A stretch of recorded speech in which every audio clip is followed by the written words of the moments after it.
Ladies and gentlemen, please welcome by Cipirto Remix.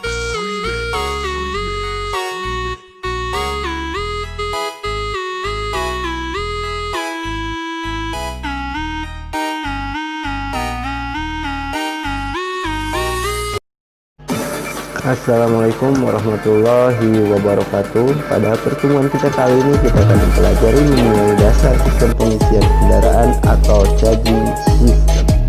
Selamat menyaksikan. Sistem pengisian pada kendaraan. Ya, kali ini kita akan mempelajari tentang charging system atau sistem pengisian pada kendaraan. Khususnya untuk pertemuan kita kali ini, kita akan mengupas atau memperdalam mengenai dasar sistem pengisian pada kendaraan. Jadi fundamentalnya di sini yang kita bahas atau dasar-dasarnya. Seberapa pentingkah sistem pengisian ini? Nah, kita tahu bahwa pada kendaraan, ya, di sini ada komponen-komponen elektronika, ya. Komponen, kemudian ada motor penggerak atau starter, kemudian ada ECU, ECM, lampu-lampu kan di sini. Semuanya itu akan bersumber pada suatu sumber listrik yang sama, yaitu dari baterai atau energy storage. Energy storage-nya itu berada di baterai. Nah, lama-kelamaan jika baterai digunakan terus-menerus, jika baterai ini digunakan terus-menerus, maka baterai lama-kelamaan akan lemah dan habis. Untuk mengembalikan performa baterai, maka kita perlu yang namanya sistem pengisian di sini. Nah, bagaimana sih skema sistem pengisian? Di dalam sistem pengisian itu ada beberapa komponen pokok, ya, yang intinya komponen pokok sistem pengisian tersebut. Yang pertama baterai, kan. Baterai ini yang menjadi tujuan utama sistem pengisian tersebut. Kemudian ada yang namanya alternator penghasil di sini. Nanti di sini ada alternator penghasil energi listrik untuk nantinya dimasukkan ke baterai. Kemudian ada komponen tambahan, contoh ignition switch, kemudian ada light charging atau lampu charger, ya, atau lampu indikator. Di sini nanti ada ammeter atau voltmeter, ya. Kemudian ada main fuse atau sikring. Jadi komponen utamanya itu kita bisa lihat di gambar, ya. Tadi kita sudah mengetahui bahwa komponen utama dalam sistem atau pengisian ini ada baterai, alternator untuk regulatornya, ignition switch, kemudian lampu indikator, atau di sini ada juga yang berupa voltmeter. Fungsinya sistem pengisian ini mengisi arus listrik ke baterai agar baterai selalu performanya dalam kondisi yang siap pakai. Ketika di start langsung hidup, engine langsung jalan, gitu. Yang kedua, fungsinya mensuplai arus listrik ke seluruh sistem kelistrikan selama mesin hidup. Jadi ketika engine berjalan, kalian memasukkan atau menghidupkan audio, jadi tidak langsung dari baterai. Jadi suplainya itu dibantu lagi oleh yang namanya alternator atau sistem pengisian, sehingga baterai itu tidak serta-merta terus-menerus terporsir energinya. Jadi ada yang mensuplai ketika engine hidup, baik itu audio, lampu-lampu, ya, dan sistem kelistrikan kendaraan lainnya. Ada dua buah tipe di sini dalam sistem pengisian. Yang pertama ada generator, yang keduanya alternator. Nah, nanti kita akan membahas, karena di kendaraan ini pengisiannya memerlukan ruangan yang kecil, maka yang akan kita bahas nanti adalah mengenai alternator. Bedanya generator menghasilkan arus DC atau searah, alternator menghasilkan arus bolak-balik atau AC. Nanti kita akan bahas. Jadi ada pertanyaan gini, kenapa kita menggunakan alternator sedangkan alternator itu menghasilkan arus AC, sedangkan baterai menghasilkan atau menggunakan arus DC? Bagaimana cara merubahnya? Nah, nanti kita akan bahas mengenai hal seperti itu. Ya, kita akan membahas dulu mengenai komponen-komponen sistem pengisian. Dalam komponen sistem pengisian ada nanti yang namanya alternator. Di dalam alternator itu ada komponen-komponen seperti stator, rotor, ya, brush, dan lain-lainnya. Kemudian ada komponen rectifier atau regulator. Regulator ada yang konvensional atau yang manual yang memakai relay. Kemudian ada yang menggunakan AC atau transistor juga ada. Kemudian lanjutnya itu ada kunci kontak, sikring, lampu indikator. Ini semuanya terkumpul dalam suatu sistem. Yang mungkin sistem pengisian ini berbeda-beda antara mobil yang keluaran jadul atau yang dulu dengan keluaran sekarang itu sudah berbeda jauh. Nah, nanti kita akan membahasnya juga. Kita akan ke komponen yang pertama, alternator. Nah, kita lihat alternator. Di sini ada alternator.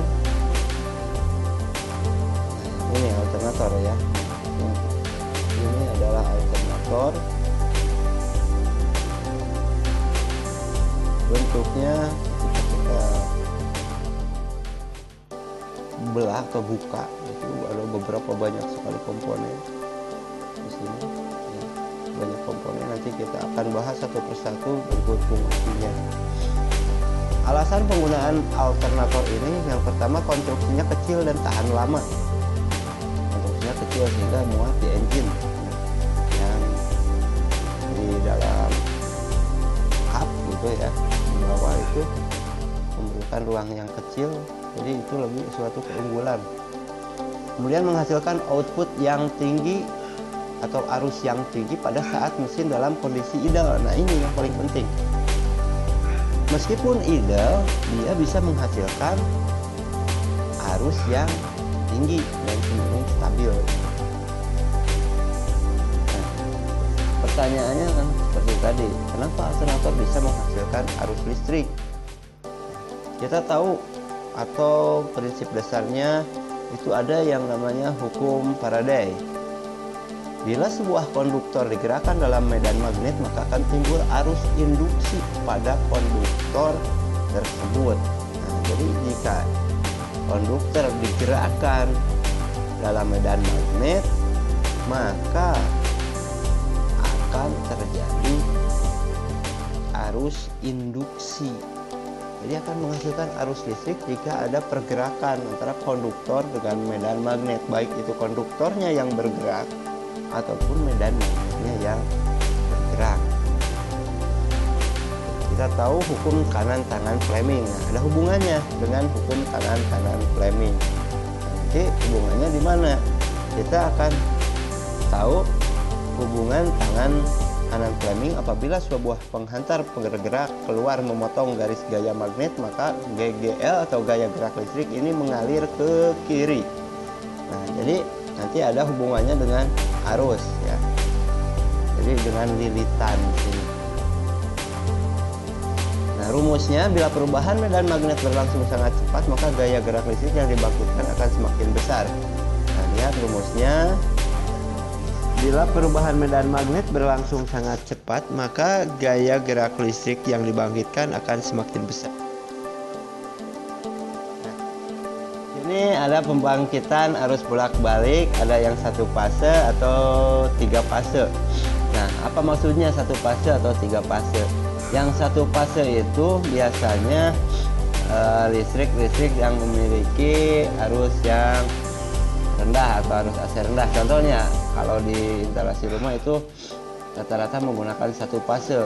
Nah, untuk yang 3 fasenya rata-rata itu di jaringan PLN. Coba kamu lihat ketika kamu tahu tiang listrik yang kabelnya ada 3, itu berarti 3 fase, di sana positif semua.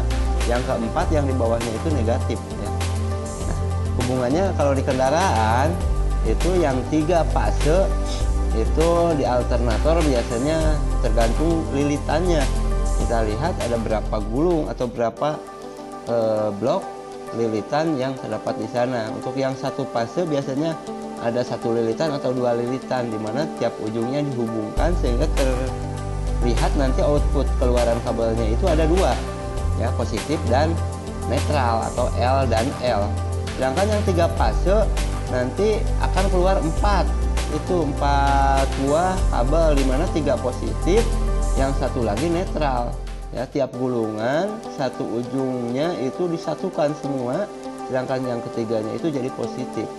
Nah, jadi lebih efisien dalam pembangkitan arus ya. Rata-rata di mobil itu menggunakan alternator yang 3 fase. Nah, jadi jarak masing-masing gulungan itu rata-rata dibuat 120 derajat. Nah, nanti di sana untuk merubah ke DC-nya nanti ada yang namanya regulator menggunakan dioda seperti itu. Dioda di sana berarti berfungsi untuk mengubah arus yang AC itu menjadi DC atau menjadi searah. Nah, ini lihat penyerahan arusnya. Kamu bisa lihat di gambar proses penyerahan adalah untuk merubah arus bolak-balik menjadi arus searah menggunakan dioda ya. Diodanya ada yang menggunakan Zener ataupun dioda yang lain, atau dioda banyaklah jenis-jenis dioda itu menggunakan, ada yang 6, 8, 9 ataupun sampai ke 11 dioda. Nah, nanti akan terjadi arus yang lebih halus sehingga pengiriman arus ke baterai menjadi baik ya. Mungkin seperti itu di dasar sistem pengisian. Nah, ini hasil penyarahannya seperti itu. Lihat. Di sini dioda adalah simbol dioda. Pernah kita pelajari dulu ketika kalian kelas 11 ya, atau ketika pelajari elektro. Ini simbol dioda. Di sini simbol yang 3 fase ini. Di sini ada hambatan atau resistor. Ini baterai. Oke, untuk menutup video kita kali ini ada 2 buah pertanyaan. Mengapa alternator bisa menghasilkan energi listrik ya? Tadi sudah kita bahas, kalian sendiri bisa menjawabnya. Yang kedua, apakah yang menjadi pembeda antara alternator dan generator? Sekian dan terima kasih. Assalamualaikum warahmatullahi wabarakatuh.